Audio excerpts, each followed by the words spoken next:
تو ابھی تک جو سبحان اللہ کر رہے تھے وہ انا للہ پڑھنے لگے. نہیں مطلب کیا ہوا؟ بات یہ ہوئی کہ انکار معراج کا نہیں کیا. بھئی معراج کے معاملے تو مان رہے ہیں نا کہ سبحان اللہ, لیکن جب علی کا تذکرہ آیا, جب علی کی بات آئی تو انکار کرنے لگے. اللہ نے سورہ نجم کی آیتیں بھیجی اور شک کرنے میں کیا کہنے لگے؟ انہیں کیا ہو گیا ہے؟ یہ اپنے بھائی کی محبت میں بہک تو نہیں گئے؟ بس جیسے ہی یہ کہا تو پھر اللہ نے سورہ نجم کی آیتیں بھیج دی. قسم ہے اس ستارے کی جب وہ ٹوٹا, وَمَا ضَلَّ صَاحِبُكُمْ وَمَا غَوَىٰ, آپ کا صاحب نہ بہکا نہ گمراہ ہوا. وَمَا يَنطِقُ عَنِ الْهَوَىٰ, یہ اپنی مرضی سے نہیں کہہ رہے ہیں, یہ وہی کہہ رہے ہیں جو وہی کہہ رہی ہے. باتیں کس کی بتا رہے ہیں؟ علی کی. آیت کیا کہہ رہی ہے؟ یہ وہی ہے. معلوم یہ ہوا کہ علی کے فضائل رسول پر وہی بن کے نازل ہوئے ہیں. صلوات پڑھیے محمد و آل محمد پر. تو بات ثابت یہ ہوئی کہ انکار معراج کا نہیں ہے, انکار علی کی ذات میں کیا. اور یہی ہوا بعد رسول بھی, جب مولا کائنات منبر پہ بیٹھے ہوئے تھے اور معراج کے حالات بیان فرما رہے تھے, اور انہوں نے فرمایا کہ ہمارے حضور معراج پہ گئے اور اتنا طولانی سفر طے کیا, انبیاء کو نماز پڑھائی, جنت کی سیر کی, حور و غلمان سے باتیں کی, اور اتنا طولانی سفر طے کر کے پیغمبر واپس بھی آ گئے. زنجیر در بھی ہلتی رہی, وضو کا پانی بھی بہتا رہا, بستر بھی گرم رہا. ایک بدنصب کھڑا ہوا اور کرنے کے بعد کہنے لگا کہ اے علی بن ابی طالب, اتنا طولانی سفر طے کر کے پیغمبر واپس بھی آ جائیں, زنجیر در بھی ہلتا رہے, وضو کا پانی بھی بہتا رہے, بستر بھی گرم رہے, یہ کیسے ہو سکتا ہے؟ یہ تو میں مان ہی نہیں سکتا. مولانا فرمایا میرا خطبہ چھوڑو, اپنے گھر جا بھی تو مان لے گا. اس نے خطبہ چھوڑا, گھر پہنچا. جب گھر میں پہنچا تو اس کی زوجہ بیٹھی ہوئی آٹا گوندھ رہی تھی. اس کی زوجہ نے اس کو دیکھا اور نے کہا کہ نیک بخت پانی کم پڑ گیا ہے, ڈول اٹھا باہر کنویں سے پانی بھر لا. اس نے ڈول اٹھایا, باہر کنویں میں پہنچا, چاہا کہ ڈول کو کنویں میں ڈالے, اس کا پیر پھسلا, وہ کنویں کے اندر گر گیا.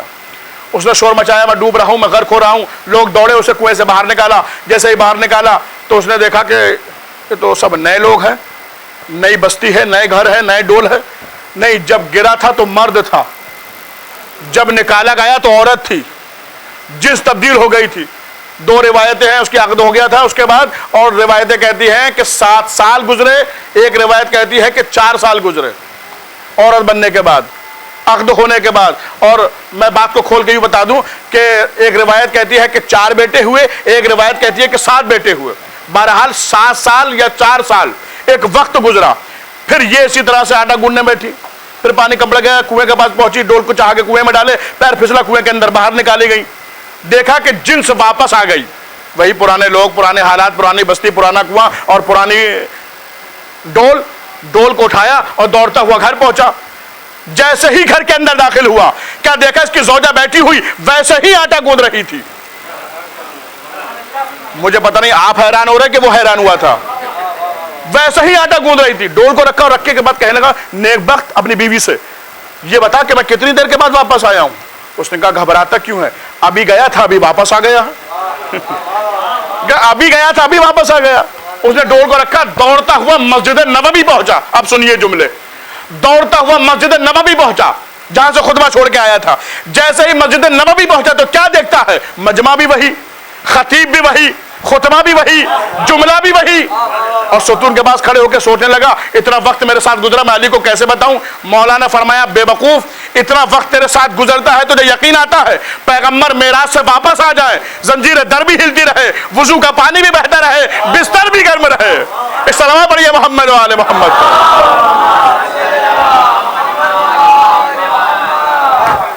معلوم یہ ہوا کہ یہاں بھی انکار معراج کا نہیں, علی ابن ابی طالب علیہ السلام میں. اور خود سرکار نے فرمایا, مولا علی نے فرمایا, یا علی اختلاف لوگ نہ اللہ کی ذات میں کریں گے نہ میری ذات میں کریں گے, یا علی اختلاف لوگ کریں گے آپ کی ذات میں.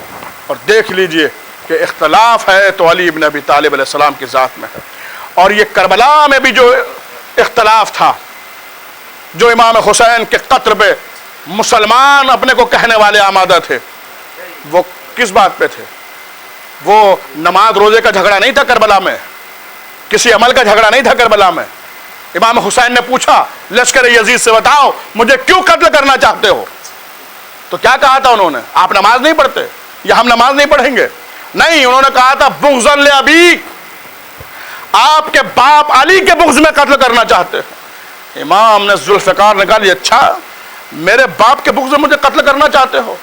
اور ایک مرتبہ امام نے یہ کہہ کے حملہ کیا ہے، ہاں عزاداران مظلوم کربلا، اس کا مطلب یہ ہوا کہ کربلا میں جو قربانی پیش کی گئی وہ علی کی محبت میں پیش کی گئی، وہ علی کی ولایت پر پیش کی گئی۔ اس کا مطلب یہ ہوا کہ علی اکبر کے سینے میں جو برچھی لگی، عباس کے جو بازو کٹے، وہ محبت علی میں کٹے۔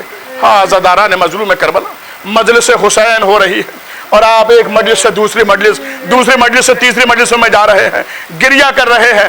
عزاداران مظلوم کربلا، یہ تو میں اکثر مجالس میں کہتا ہوں کہ جب کبھی بھی مجلس میں جائیے، کہیں بھی جائیے، ادب و احترام کے ساتھ بیٹھیے، اس لیے کہ اللہ جانے کون کس کے پہلو میں بیٹھا ہو، اللہ جانے کون کس کے برابر میں بیٹھا ہو، اس لیے کہ مجلس حسین میں صرف ہم اور آپ ہی نہیں آتے، اللہ جانے کون کون آتا ہے۔ اور یہ تو مسلم ہے کہ چوتھے امام ارے وہاں بیٹھتے ہیں جہاں عزادار اپنی جوتیاں اتارتے ہیں۔ ہاں عزاداران مظلوم کربلا، یہ ایام رخصت ہو رہے ہیں، جیے جو ہم ہیں اور یہ غم پھر ہے، جو چل بسے تو یہ اپنا سلام آخر ہے۔ عزاداران مظلوم کربلا رو لیجئے، اس لیے کہ اہل حرم کربلا میں پہنچ چکے ہیں، ابھی چہلم گزرا ہے، یتیموں کا چہلم، پیاسوں کا چہلم، اسیروں کا چہلم۔ عزاداروں، لیکن ایک غضب کی بات یہ ہے کہ ارے جس کو سب سے زیادہ وطن جانے کی تمنا تھی، ہائے وہ زندان شام میں سو رہی ہے۔ عزاداران مظلوم کربلا، جناب سکینہ کی مصیبت عظیم مصیبت ہے۔ عزاداروں، مقتل یہ کہتا ہے کہ بی بی سکینہ کے تماچے لگے، لیکن یہ نہیں بتا پاتا کتنے تماچے لگے۔ مقتل یہ کہتا ہے جناب سکینہ پیاسی رہی، لیکن یہ نہیں بتا پاتا کتنی پیاسی رہی اور کب تک پیاسی رہی۔ ہاں عزاداروں، جناب سکینہ اپنے باپ کو یاد کر کے رویا کرتی تھی، زندان شام کے دروازے پہ کھڑی ہو جاتی تھی اور ہر آنے جانے والے سے کہتی تھی کیا تم کربلا جا رہے ہو؟ اگر کربلا جا رہے ہو تو میرے بابا کو میرا سلام کہہ دینا اور کہہ دینا آپ کی بیٹی سکینہ آپ کا انتظار زندان کے دروازے پہ کر رہی ہے۔ ہاں عزاداران مظلوم کربلا، بس ایک روایت سن لی اور مجلس تمام ہے۔ جب اہل حرم کو رہائی ملی تو اہل حرم نے گریہ کیا، سکینہ بہت یاد آئی کہ بی بی آپ کو بہت تمنا تھی وطن جانے کی، لیجیے اب رہائی مل گئی۔ لیکن ہاں عزاداران مظلوم کربلا، جب یہ قافلہ تیار ہوا کربلا کی جانب چلنے کو، تو ایک مرتبہ چوتھے امام آہستہ آہستہ چلتے ہوئے زندان شام میں پہنچے اور زخمی ہاتھوں کو قبر سکینہ پہ رکھ کے کہا اے بہن تمہارا غریب بھائی آیا ہے۔ بس جیسے یہ کہا قبر سکینہ سے آواز آئی اے بھیا ایسا نہ کہیے، ارے غریب آپ نہیں ہے، اے بھیا غریب تو میں ہوں، اس لیے کہ بھائی غریب وہ ہوتا ہے جسے وطن جانا نصیب نہ ہو۔ اے بھیا آپ تو وطن جا رہے ہیں، اے بھیا جب وطن جائیے گا ارے فاطمہ صغرا کو میرا سلام کہہ دینا، کہہ دینا اے بہن اچھا ہوا جو تم کربلا نہیں آئی، ورنہ شمر کے تماچے لگتے، کانوں سے گوشوارے اتارے جاتے۔ اللہ رحمۃ اللہ علیہ قوم الظالمین۔